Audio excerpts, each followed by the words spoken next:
Well, it's not very often that farmers and ranchers complain about the rain, but when is too much? When is it enough? That's a question more and more farmers are asking. Heavy rains flooded just about every field, and many remaining virtually underwater, especially around the coastal Bend area in Texas.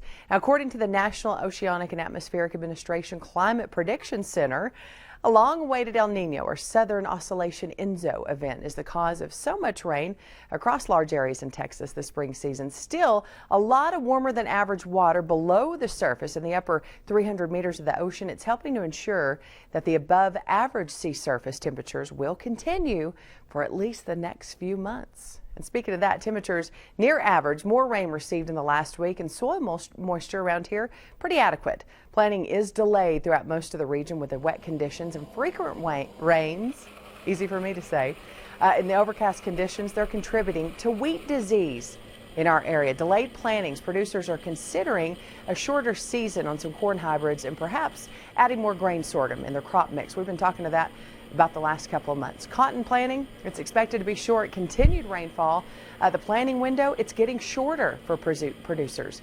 Now, winter wheat surveyed, there's been some hailstorms, some disease, and some insect infestations around our area, expected to have respectable yields, but most wheat fields had enough moisture to get the crop to harvest, and it's headed in good shape. Up in Hansford County, producers getting back in the fields for corn planting. Corn that was planted, it's emerged looking good. Irrigated wheat looks real good, and some dryland wheat look good to bad. Now, that dryland wheat heading was spotty in some fields. Hansford County had some dry lakes that they hadn't seen water in for a long time. Calving season mostly over. Cattle looked great with the green grass to eat, and some were being grazed on some dryland.